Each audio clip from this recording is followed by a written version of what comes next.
Uh, Good evening, everyone. I take this moment to introduce our eminent speaker of today, who is none other than Juan Dalmau, who is the past president of ISU, International Space University, who has started his career in 1989 itself, who actually was an student of ISS ISU SSP program, and he has been a faculty of International Space University as well. And eventually, he has worked as the president of International Space University and has around 35 years of experience in various domains, and has worked with CNES and also NASA and various other space agencies. And we are very much privileged to have him today, and who is stationed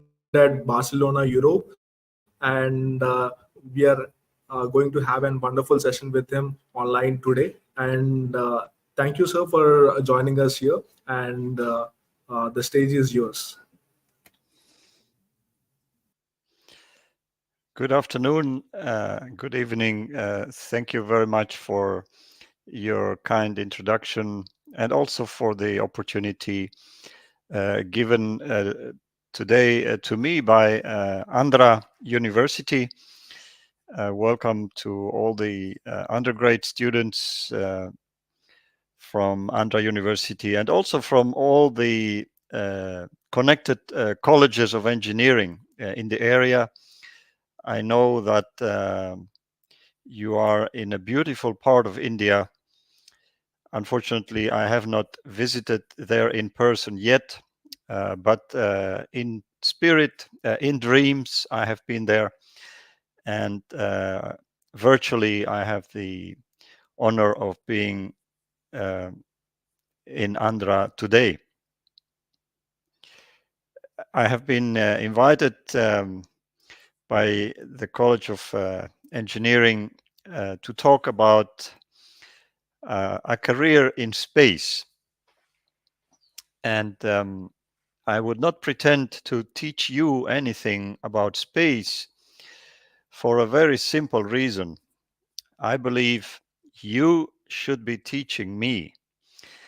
And the reason is that if we look at recent attempts internationally to send a scientific lander to the moon that is able to softly arrive on the surface of the moon and conduct scientific research and send the data back to Earth. You know, I'm talking about the very successful Chandrayaan mission, which is a good example about you teaching me how to send a soft lander on the moon. And I would like to take this opportunity to congratulate the whole of India for this impressive achievement. As you know very well, other countries are trying and have tried recently to do the same. I'm thinking of Israel, I'm thinking of Japan,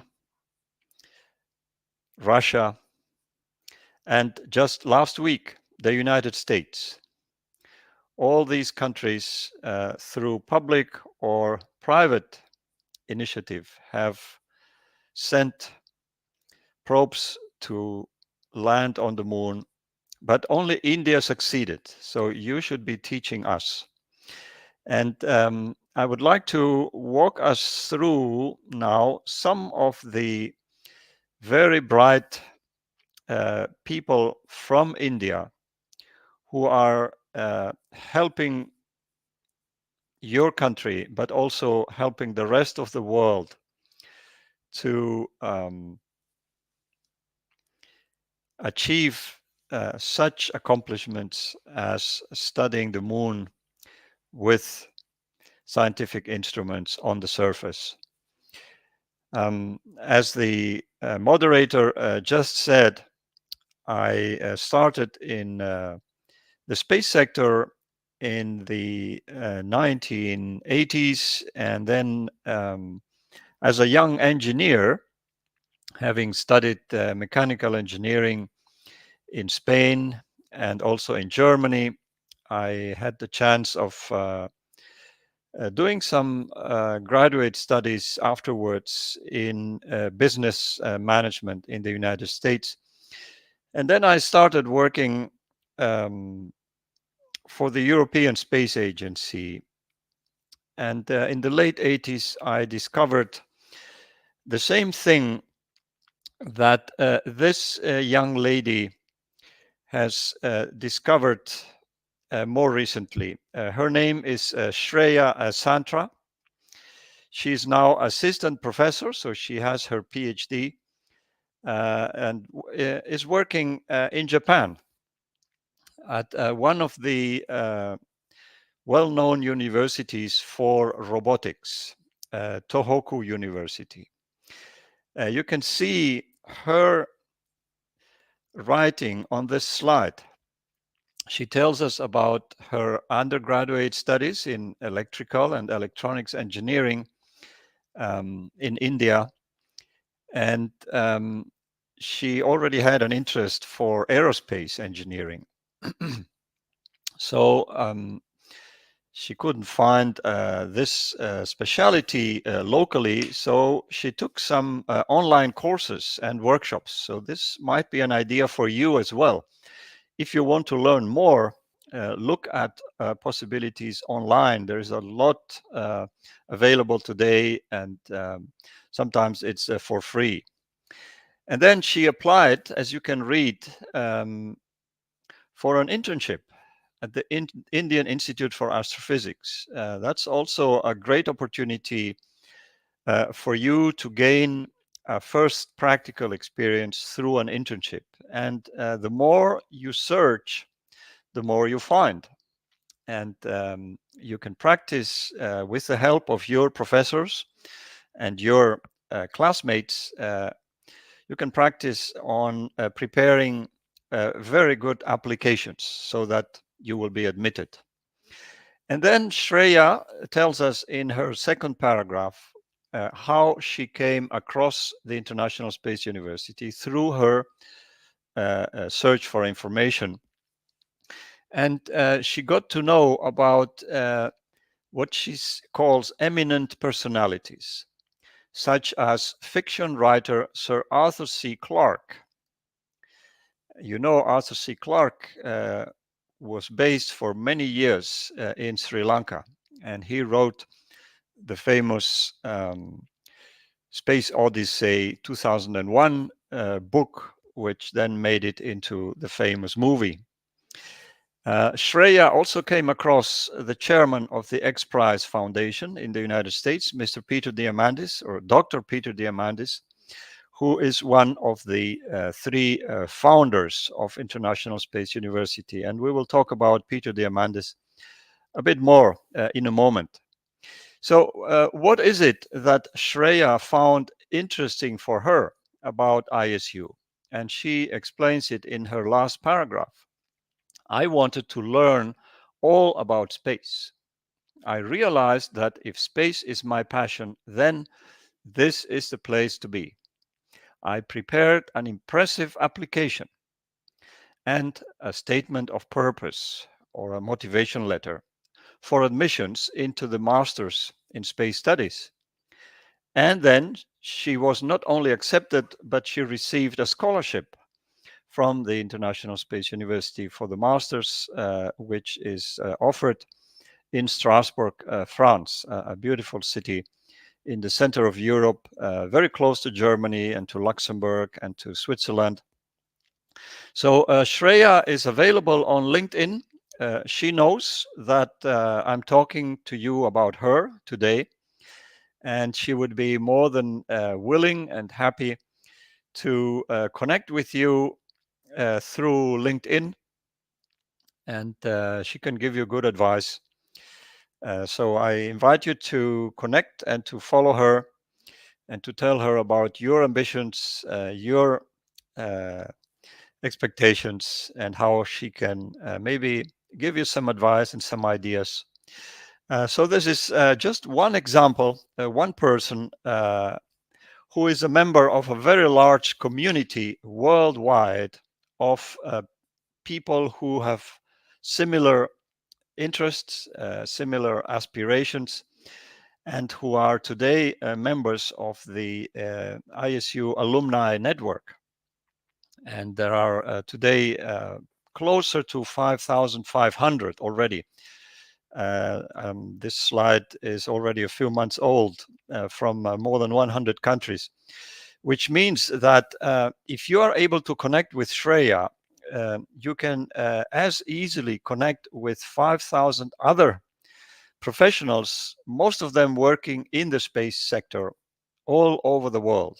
And you can ask them about ideas, about where to study, about where to get a scholarship money for your next step in your university career, or you can ask about their own experience in finding a job, or you can discuss collaborations in your professional life. And this is something that I have personally been able to do in my more than 30 years since I graduated from ISU.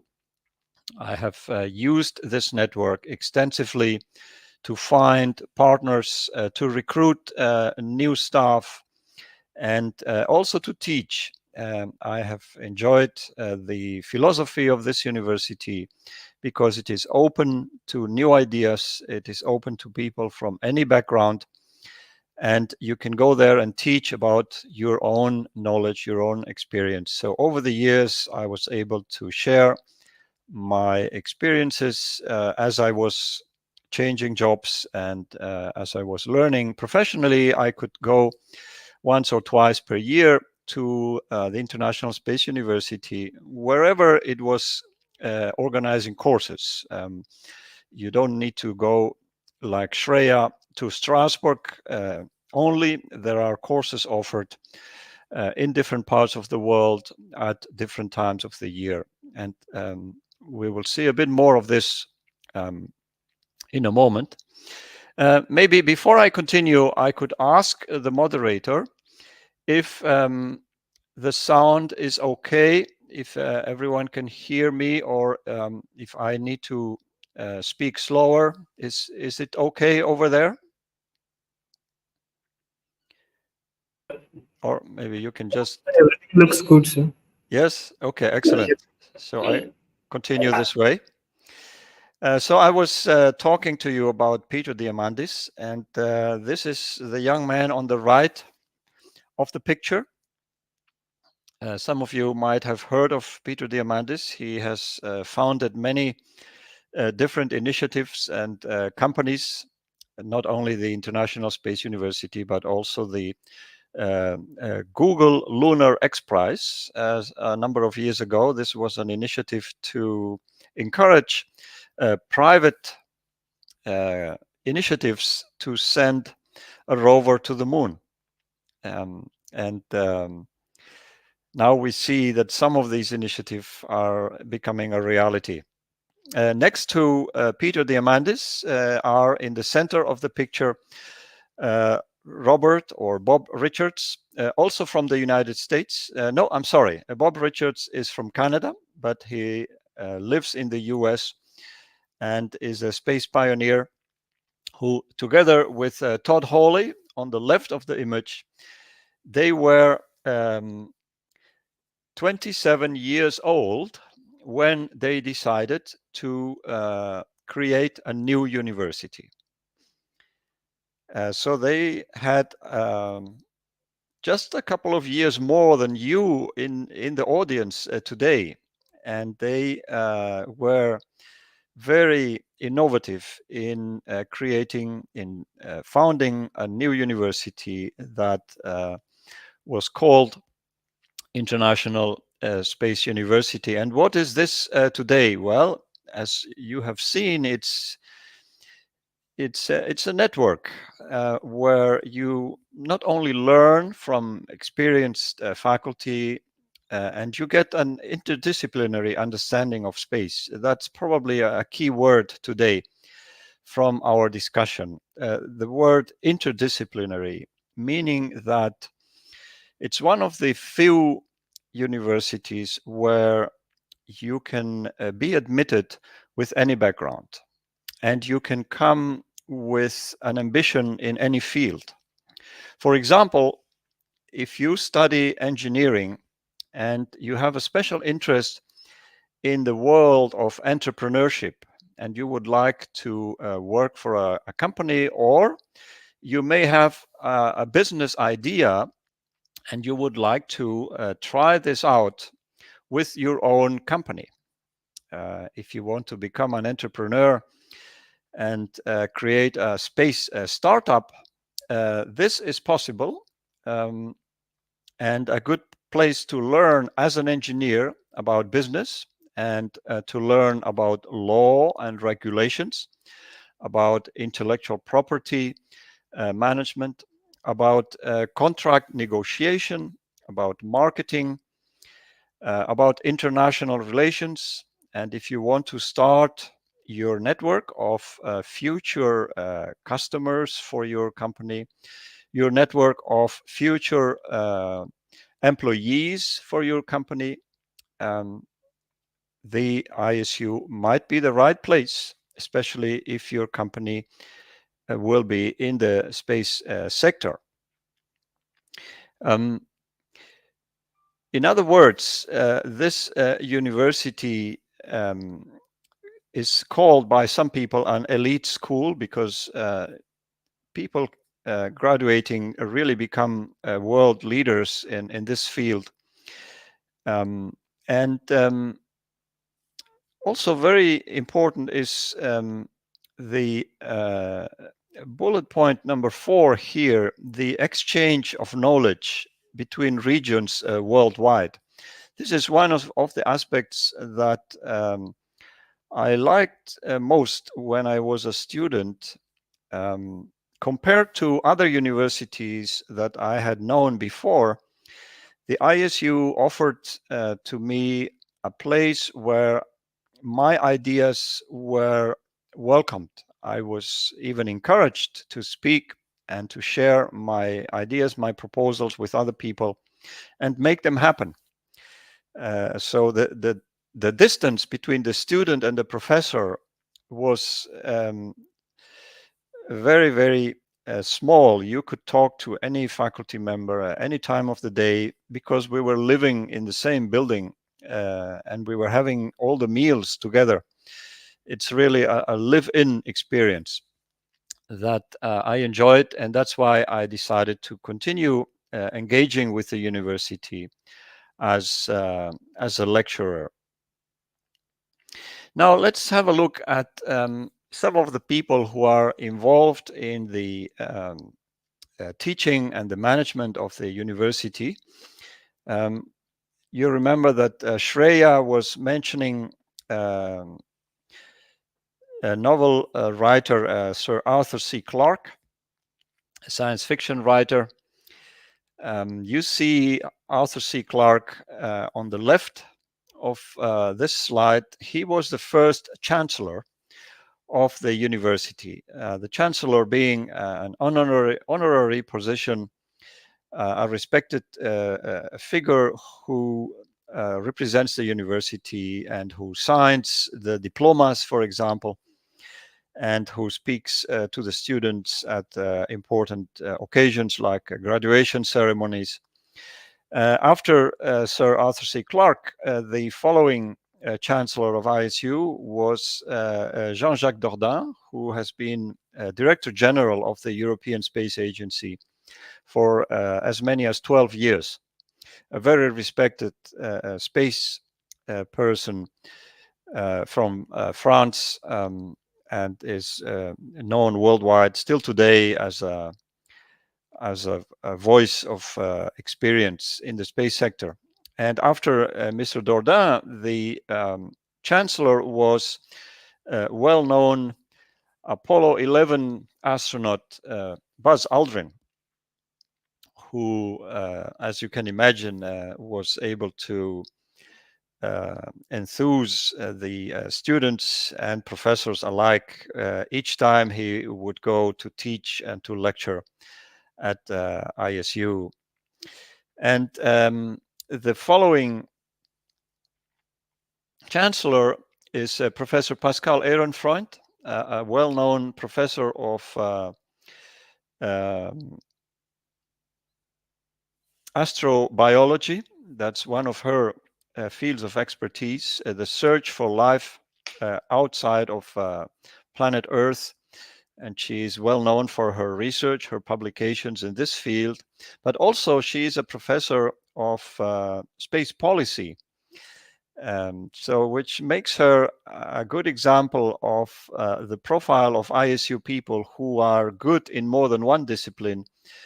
And that's what drives most of the ISU learning. It's being able to at least understand how other disciplines work, how people who come from other backgrounds think and how they work, because part of the learning is to really work closely in team projects with people who have studied very different things than yourself. In my class, for example, we were about 100 people. I was part of team projects with classmates from all over the world who had studied, some of them engineering like me, but also people who had studied law or marketing or history or medicine. And as you can imagine, if you have studied such different things, you have different ways of analyzing problems and of finding solutions, and you have to be able to work as a team. And this is something you will no doubt experience in your professional career. But if you practice at school already, you have a great advantage, and you feel much more comfortable when you get into the professional world, which is multidisciplinary by definition. So these were the chancellors. If we look at the professors, there is an impressive team of about 160 space professionals.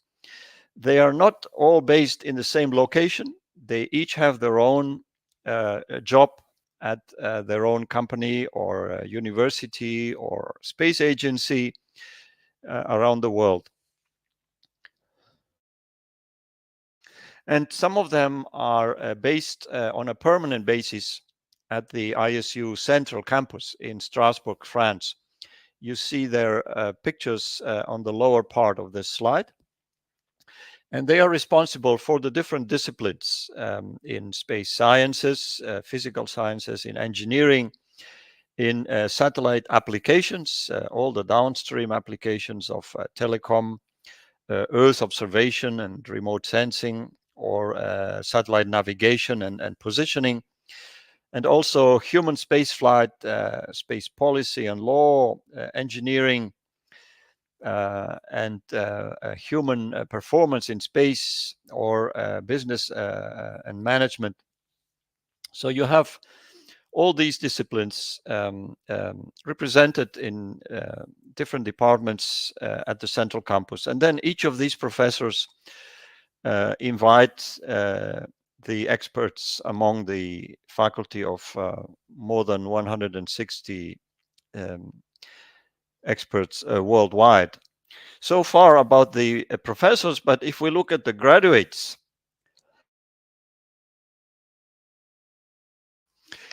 they really work for virtually every space-related organization in the world. It's very easy to find an alum of ISU, and this opens many, many doors. So if you were to look for some information about NASA, or about the European Space Agency, or the Chinese, or even about Israel, or the Japanese or commercial companies, not only those listed here, but many others, you could easily find the right contact through someone who has studied at the same university as you.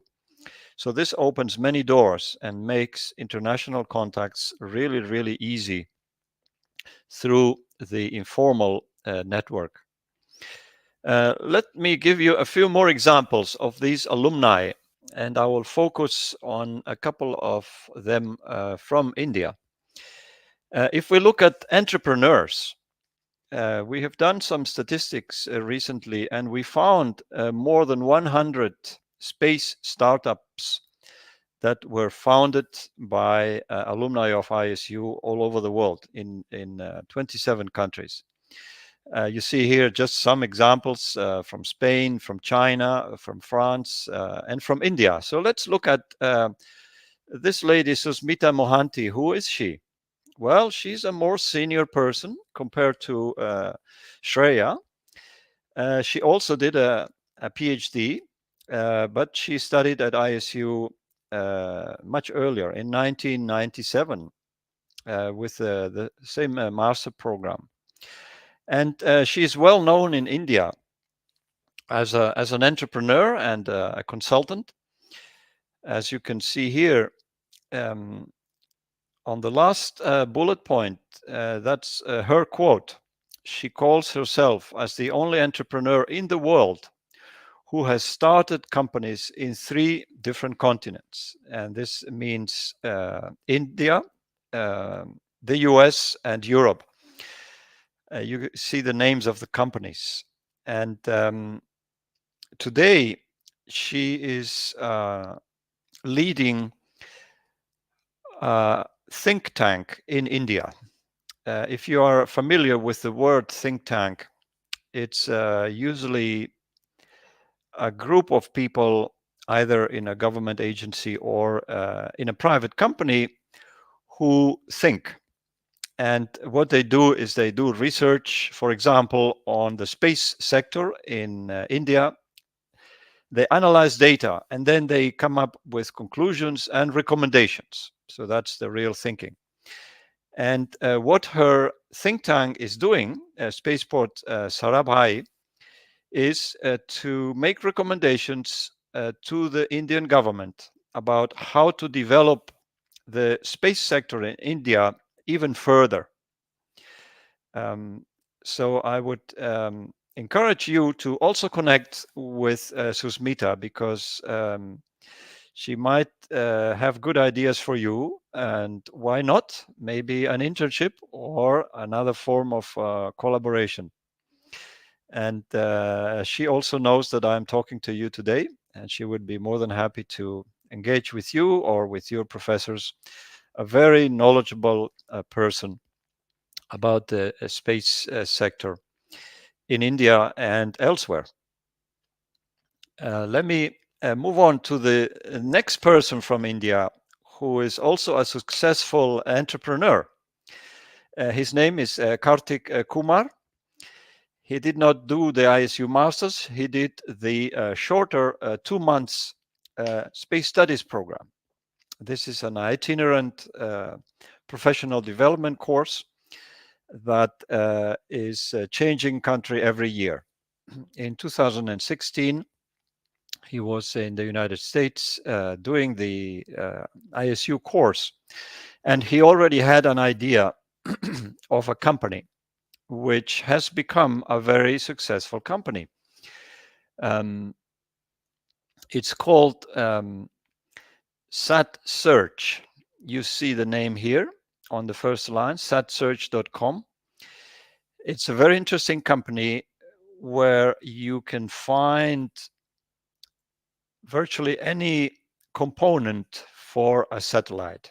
If you are designing or building a satellite or a constellation of satellites, and you're looking for components that are proven and space qualified, you go to Sat Search, and they will help you search for any type of space-related component, especially for small satellites. And you can see that his company is based in the Netherlands, because that's where he continued his studies. He did a master's and a PhD at the technical university in Delft, the Netherlands, a very good university as well, like Andhra University. And you can engage with Kumar, Kartik Kumar. His company has employees working in different parts of the world, not only the Netherlands. You never know what he could help you achieve in the future. And there are many more. So I encourage you to continue your search, and you will certainly find interesting people in this network. You could also contact me anytime. I'm also available on LinkedIn. In fact, I use LinkedIn more often than email nowadays. I believe it's a great platform. And for those of you who are not yet on LinkedIn, I encourage you to create your profile.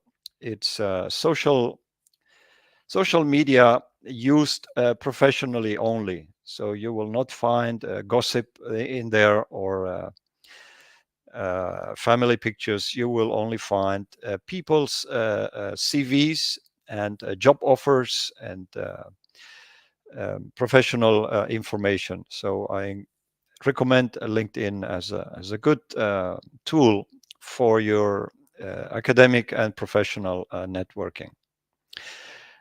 Just to conclude, before we move on to any questions that you might have, let me just summarize some of the key aspects of International Space University. One of them is the entrepreneurship aspect, where you can really learn and practice the skills and the knowledge needed for space entrepreneurship, space regulations, and also all the business aspects of marketing, finance, technology transfer, etc., applied to the space sector.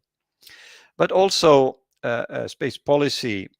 And if you're interested in setting up a company, you could try, for example, like Susmita, to do this internationally, or like Kartik, to do this in one country and then expand to other countries. This is all possible, and there are schools for this. So you can see it as an opportunity for yourself as well. And as we were saying, probably the strongest aspect of this university, once you have graduated, is that you can benefit from the global network, and this is growing every day. So you use this network on a daily basis to find information, to find people, to find customers, to develop international collaborations. It's an informal network, but it's very, very powerful. And just to give you a snapshot of the different types of programs where you can engage and for which you can search for scholarships. I have mentioned the master's program, which is based in Strasbourg, France. And it's a 1.5 years, 18 months program that can include, if you wish, an internship with a space agency or a space company. And you can more or less choose where you do your internship based on your preferences, based on your intentions for future job, for example. The master is taken by people of all ages, all backgrounds, who have one thing in common. They know that after this master, they will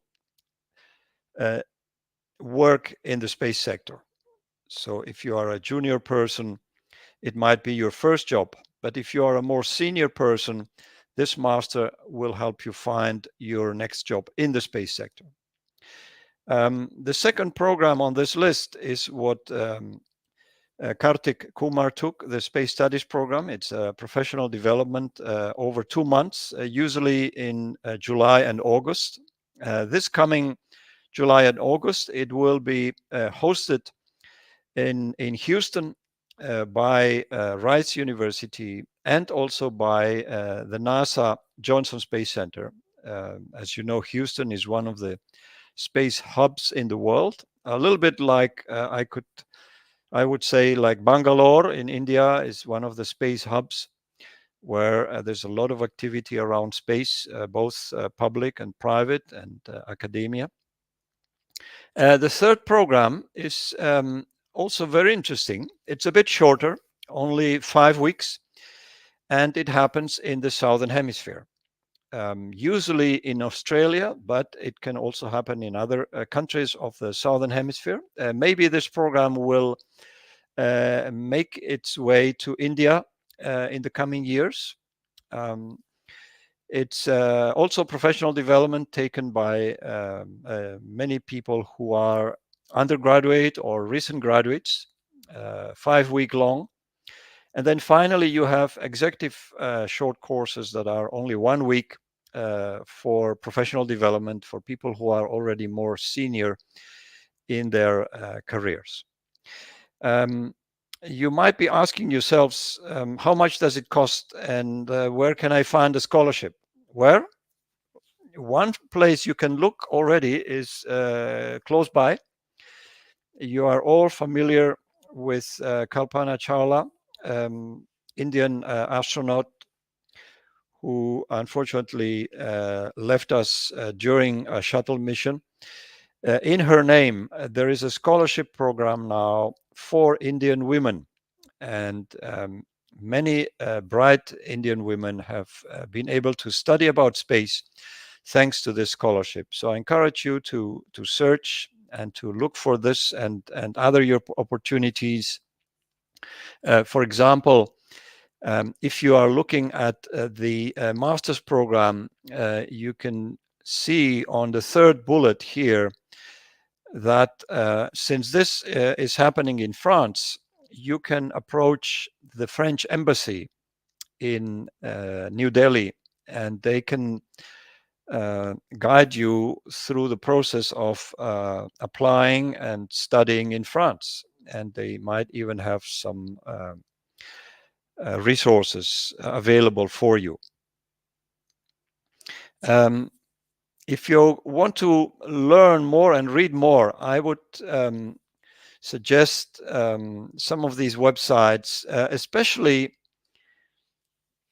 the publications from Susmita through her think tank. And in fact, less than 2 years ago, she published an interesting study with the title, "Why do Indian founders in the space industry start their startups abroad?" Interesting question. And she gives some answers and makes some recommendations to the Indian authorities about this phenomenon, whether it's good or not, or how to get more benefit for India out of this. So with this, I'll leave you some food for thought.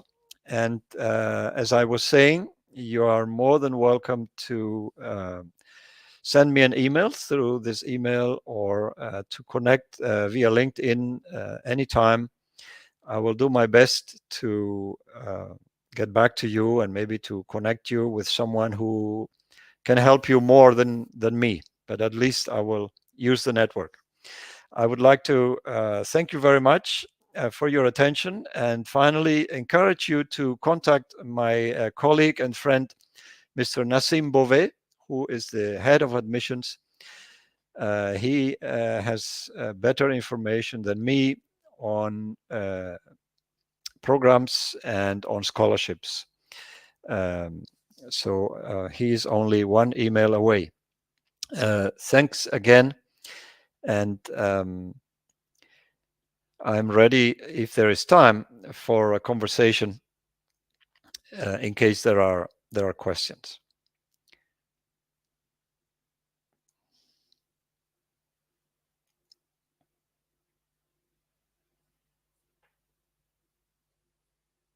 If you have any questions to be asked, just you can make it.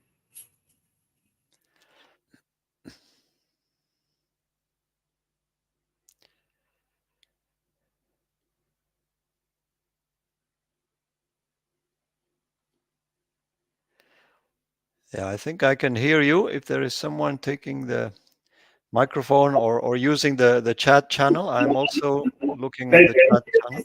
Can you hear me? Can you hear me? Yes, I can hear you. Yeah.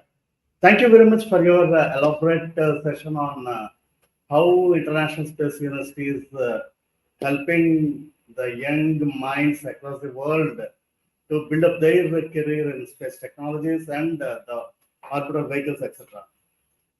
So, thank you very much for making the Kalpana Chawla scholarship from ISU. So, as an Indian, we are very much proud of Kalpana Chawla, who left us at the peak of her career. So, let me know one point at this juncture. So, the young minds from my department, the boys and girls who are sitting here, they have the dream of either becoming an entrepreneur in space side or a scientist in some government or non-government space company. So one point, let me know if they have a dream to become an entrepreneur. So how they can formulate their objective of this startup. And let me put across this platform. So our government of Andhra Pradesh has come up with a very attractive space policy, so which is being mimicked by many of the states of Indian government, Indian sector.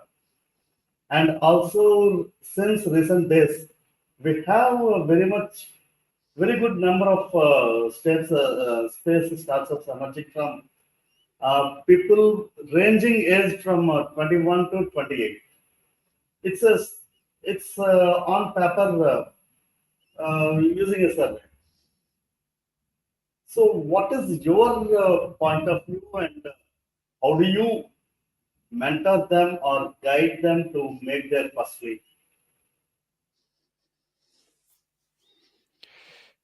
Yes, I understood your question, and I wish I was a space entrepreneur myself. I never founded my own company, but I think I have talked to many company founders, and I have observed their progress through my involvement with the European Space Agency. I have also seen the development of the ESA space incubators. There is a network of more than 20 different space startup incubators across Europe. And I'm sure there are very successful incubators in India as well, some of them connected with universities. And I think without leaving the city of Andhra, you will find more than one. And these incubators are the ideal place, in my opinion, to first test your idea. As a future entrepreneur, you probably have a bright idea, but in the beginning, this idea is only in your mind. And probably the first step is to test it, to talk to other people and see if they also think it's a good idea for a business. And the startup incubators are the ideal place to test the idea, to talk to other entrepreneurs, and to improve your idea. Sometimes through conversations and consultations, your business idea gets improved and gets stronger. At the same time, you will probably want to build a small team. You know that if you make your idea into other people's brains, it becomes stronger. If you convince a classmate or a sponsor or a mentor that your business idea is worth trying, then there's already two of you, and that multiplies the effectiveness and the chances of success. So building your core team, your even if it's only two people, I believe is very important. Also, yeah, go ahead. Yeah. Yeah, in continuation to your piece of valuable advice, I'm very much curious to know, like any other field, we do have performance indices, the key performance indices points in space sector also.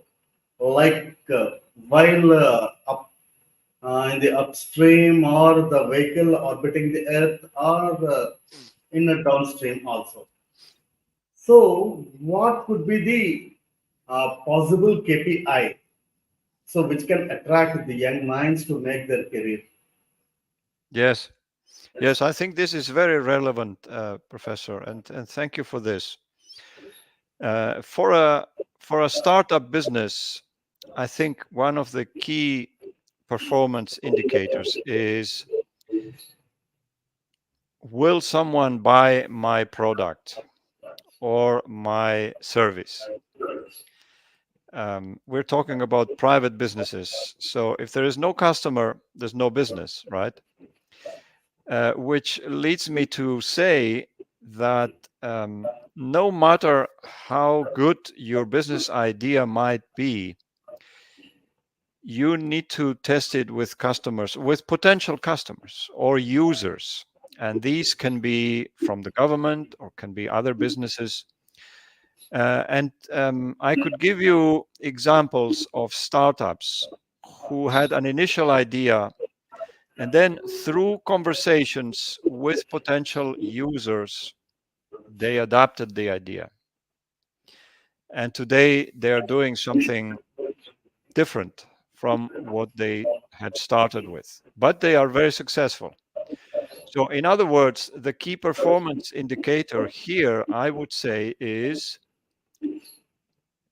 how much of an acceptance and an interest are you getting from potential customers.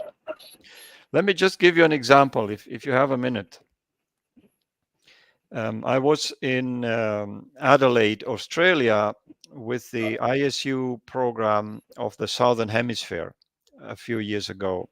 And one of the invited lecturers was Ms. Flavia Nardini. She was a startup entrepreneur some 10 years ago of a company called Fleet Technologies. Fleet, like the fleet of aircraft or the fleet of spacecraft. And her idea was to use a constellation of small satellites for telecommunications in the field of the Internet of Things. And one of her teachings to our students was, listen to your customer and never stop asking your customer, what do they need? What is their problem? How can you help your customer? So rather than starting by selling your bright idea, she was telling us, go and ask potential customers, what is their problem? What help do they need? Rather than telling them what your solution is, you should first ask, what is your problem? And then you design your company. So this was 10 years ago. And today, Fleet Technologies is the fastest growing company in Australia. Number one, a space company. But can you guess what are they selling? They're not selling satellites for IoT. They are offering a constellation of satellites for the mining industry, and they help the miners, the mining companies, find resources through satellite images, resources that are underground. And this has happened because they were listening to customers, and they spent years just asking, what is your problem? And in Australia, the mining industry is very strong. So now they have a very successful business. Over to you. Yes, sir. So that we have seen in on one platform, the Minograph is hiring the images from that company. That we have seen. Okay. So I'm again curious to know, can I play with my key performance indicators such that I can reduce the power consumption of the orbital vehicle, or I can reduce the weight of the orbital vehicle, which is orbiting at a certain altitude, such that the final resolution or the accuracy of the signal that is being captured by any sensor that is there in the orbital vehicle, it's not under compromised state. So that is my final objective, right, sir? So yep. That happens to be my final objective. So I should not compromise on the signal that is being captured by the sensors of the satellite. Yes. I think I understood your question on the trade-off analysis between performance and power consumption. Correct? Yes, sir. Sorry to interrupt you. And just let me add one more point to that. So every application doesn't need the Benz or BMW or the Volvo car type of a satellite in the orbit.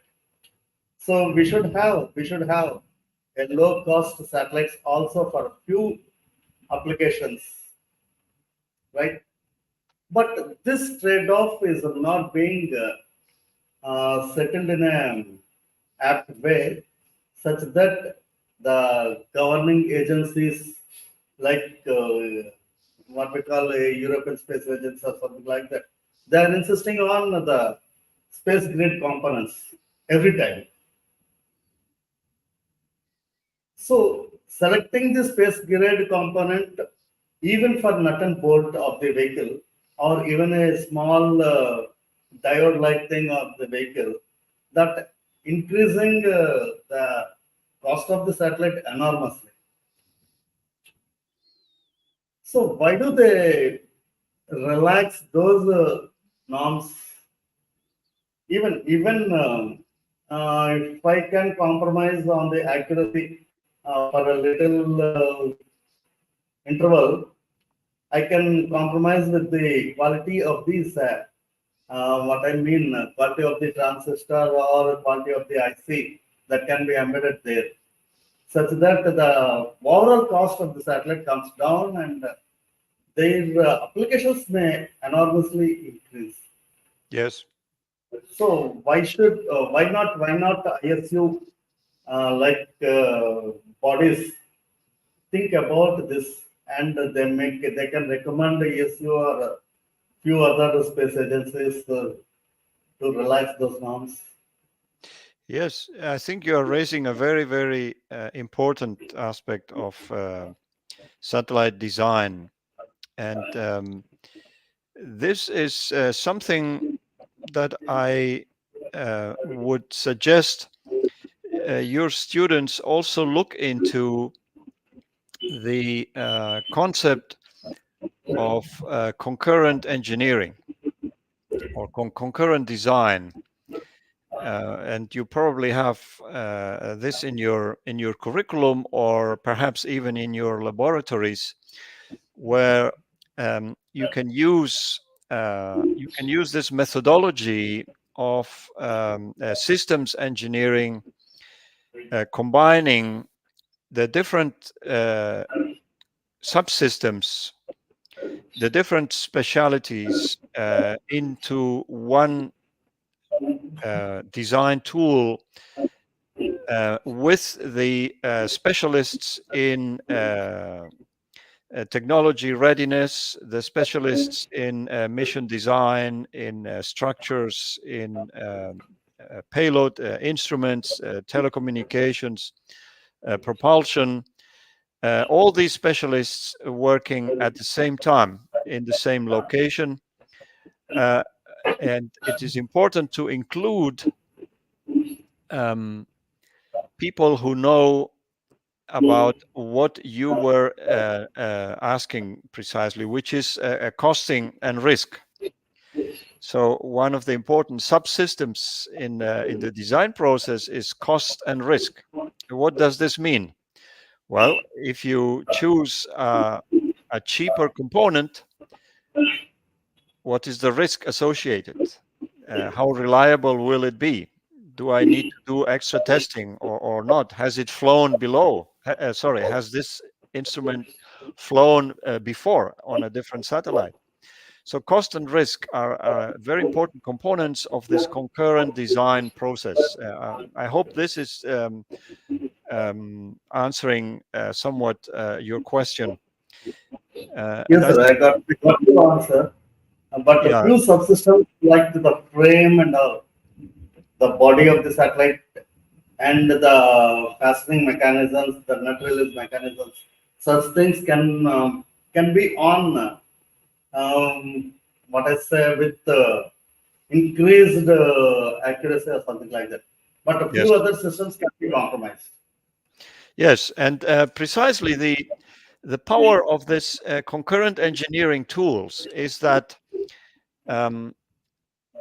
through the computing tool, you can very quickly see the impact of one change in one subsystem and the effect on other subsystems. For example, if you increase the accuracy of the instrument, you increase the power consumption, and then this increases the overall mass because you need to put bigger batteries or larger solar arrays. So all the subsystems are interconnected through this computing tool, and you can easily see the impact of one change in one subsystem on the other subsystems. So this is one aspect of the digital design tools. And maybe if you allow me, I will mention another important aspect of the engineering of complex systems. And this is something that companies like SpaceX have developed very, very well, which is the digital management of all subsystems and all design blueprints. Let me just give an example. If you go to SpaceX and you look at the way they design their launch vehicles, for example, they are able, with their computer systems and simulation tools, they are able to see the impact of one modification in one subsystem on all the rest of the design and the rest of the launcher, for example, or the satellite, because they have it all computerized and they have simulation tools that allow them to redesign things virtually very quickly. And every single change they do, it is recorded and it's embedded in this system. So this gives them higher speed in the redesigning and improving their engineering, and also a lower cost and a lower risk of failure, because it's really very well masters from the digital perspective. I hope this is somewhat helpful. Over to you. Thank you very much for that elaborate answer. And may I request you for any to explore any opportunity to have an MOU with ISU, our Andhra University, on organizing a few programs to my young students? Yes, I think that's an excellent idea. And if you agree, we could perhaps, after this meeting, we could perhaps get together so that I can introduce you to the current president, Professor Nicola Peter. He would be very keen on this type of collaborations. The ISU has MOUs with many universities, and I think Andhra would be a very, very good partner to continue the collaboration in teaching. And I think professors from Andhra should teach at ISU as well. It should be an exchange, a win-win, I believe, and you could imagine student exchanges, etc. Yes, thank you for the suggestion. Thank you very much, sir. Definitely, we will. We look forward for such an engagement in future. Continued engagement. Thank you, and all the best to everybody in person and online. It has been a pleasure, and I hope to meet you soon in person. Sir, one request. There are few questions that have been popped up on YouTube platform. I just request you to answer them. In your opinion, what do you think is the most significant challenge that space entrepreneurs will face in the next decade? The finance. The most significant challenge, I believe, could be a change in priorities. For example, if your company is only selling to one customer, and this customer changes ideas and says, "Oh, I'm no longer interested," or "I have no more money." So how can you face this challenge? Very easy. Just diversify. Make sure you have more than one customer from maybe more than one sector or maybe more than one government, so that you put your eggs in more than one basket and you don't lose it all if one customer fails. This is a challenge, obviously, for any entrepreneur, not only space entrepreneurs. And it has to do with the business model. Now, one way to also solve this challenge is by having a strategic partner from the beginning. And this strategic partner can be an expert advisor who speaks well about your company and your product. It can be your first customer who believes in your idea and wants to give you a first order, and then this is an excellent reference for you to go and talk to other potential customers. So I think the challenges are not specific to the space sector. They are just the same challenges like any entrepreneur would face in any other sector. So I would say diversify your customer base, but also think of small steps that your company can follow that will lead you to the ultimate ambition. For example, if you want to develop a full launch vehicle, it's a very complex system with many subsystems. Maybe you want to start with one subsystem where you are really good at, where you really see an innovation, and develop that subsystem very well and try to sell it to other launcher manufacturers so that you develop your niche and you get short-term cash faster without having to wait for 5 years until your product is ready. You should look at shorter-term income. I see John Shebania. Instead of sending satellites for long-term use, why international space organizations are also allowing to send mini satellites that may get useless within a year or two? Yes, very good question. Mini satellites like CubeSats are obviously smaller, they are cheaper, and they have a shorter lifespan. This is correct. What is worth doing is a cost analysis of large satellites versus small ones. Even if your life expectancy is only 2 years, well, nowadays CubeSats can live even longer, but you can calculate whether it is worth renewing every 2 years compared to the cost of fewer larger satellites. And there is a trade-off, and probably you will come to an optimum solution with these parameters. There are obviously other parameters, but your point is very correct.